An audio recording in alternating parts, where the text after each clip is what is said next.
আসসালামু আলাইকুম। আরজিএনএস ফুড বুক চ্যানেলে আপনাদের সবাইকে স্বাগতম জানাচ্ছি নতুন একটা রেসিপি দেখার জন্য। আজ আমি আপনাদের খুবই সুস্বাদু রাজমা মশলা তৈরি করে দেখাবো। ভিডিওটি প্রথম থেকে শেষ পর্যন্ত দেখার জন্য অনুরোধ রইল।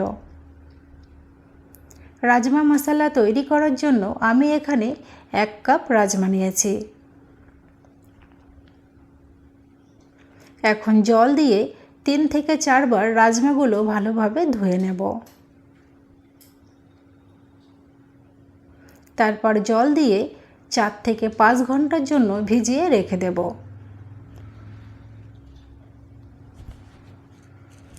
4 থেকে 5 ঘন্টা পর রাজমাগুলো ফুলে ডাবল হয়ে গেছে। এখন আমি রাজমাগুলো সিদ্ধ করার জন্য একটা কুকারের মধ্যে নিয়ে নিলাম। দিয়ে দিলাম জল। আমি এখানে 2 মগ জল দিয়ে দিলাম।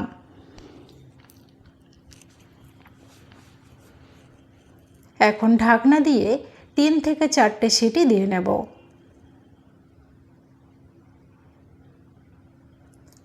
3 থেকে 4টে সিটি দেওয়ার পরে আমি চুলার জালটা বন্ধ করে দিলাম। তারপর কুকারের ভিতরের বাষ্পটা বার করে দিয়ে ঢাকনাটা খুলে নিলাম। রাজমাগুলো খুব ভালোভাবে সিদ্ধ হয়ে গেছে।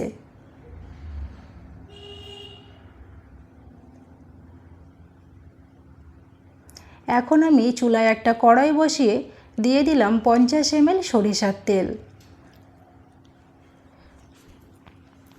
তেলটা গরম হলে দিয়ে দেব একটা কালো এলাচ, 4টে সবুজ এলাচ, 4টে লবঙ্গ আর ছোট 2 টুকরো ডালচিনি। আর আমি এখানে দিয়ে দেব 1 চামচ গোটা জিরে, 2টো শুকনো লঙ্কা আর 2টো তেজপাতা। এখন 1 মিনিট মতো মশলাগুলো ভেজে নেব।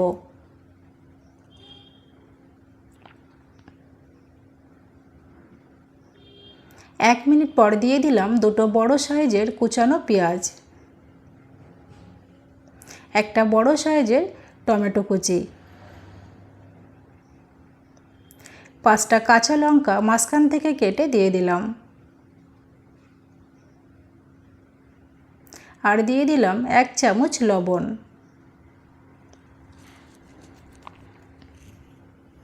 এখন মিডিয়াম ফ্লেমে 4 থেকে 5 মিনিট পেঁয়াজ আর টমেটো কুচি ভালোভাবে ভেজে নেব।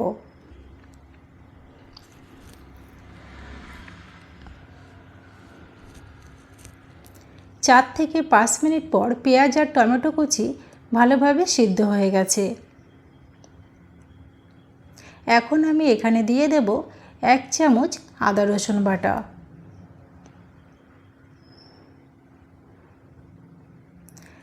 আদা রসুন বাটা দিয়ে আরও 1 মিনিট সব কিছু ভালোভাবে ভেজে নেব।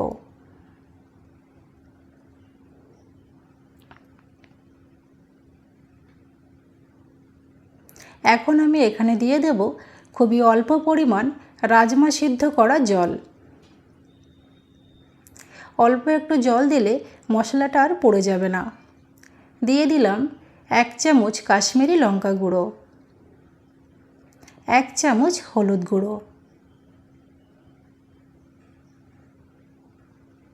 1 চামচ রাজমা মশলা, 1 চামচ জিরা গুঁড়ো, 1 চামচ মরিচ গুঁড়ো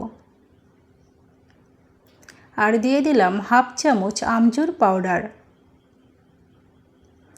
1 চামচ কাসুরি মেথি। এখন সব কিছু ভালোভাবে মিশিয়ে আরও 2 মিনিট মশলাটা কষিয়ে নেব। এই মশলাটা যত ভালোভাবে কষানো হবে রাজমাটা তত টেস্টি হবে। 2 মিনিট পর মশলা থেকে তেল ছেড়ে দিয়েছে আর মশলাটা ভালোভাবে কষানো হয়ে গেছে। এখন আমি এখানে দিয়ে দেব সিদ্ধ করে নেওয়া রাজমা। এখন সব কিছু ভালোভাবে মিশিয়ে আরও 4 থেকে 5 মিনিট কষিয়ে নেব।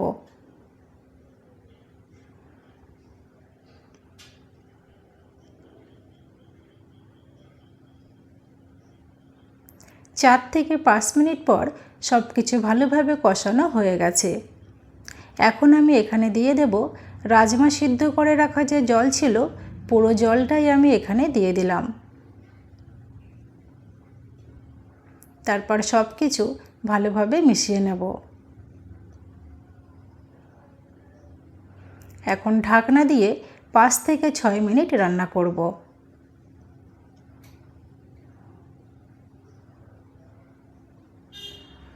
পাঁচ থেকে 6 মিনিট পর ঢাকনাটা খুলে নিলাম।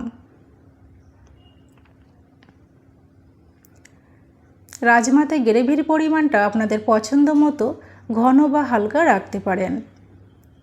দিয়ে দিলাম 1 চামচ গরম মশলা পাউডার আর দিয়ে দিলাম 1 কাপ কুচানো ধনেপাতা। সব কিছু ভালোভাবে আরও একবার মিশিয়ে নেব। তারপর ঢাকনা দিয়ে আরও 2 মিনিট রান্না করব। 2 মিনিট পর ঢাকনাটা খুলে নিলাম। তৈরি হয়ে গেল দারুণ স্বাদের রাজমা মশলা।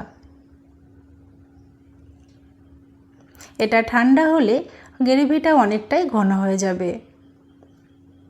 আমার আজকের এই রেসিপিটা যদি আপনাদের ভালো লেগে থাকে তাহলে অবশ্যই লাইক, কমেন্ট, শেয়ার করবেন এবং আমার চ্যানেলটি সাবস্ক্রাইব করে পাশে থাকবেন। সবাই ভালো থাকবেন, সুস্থ থাকবেন।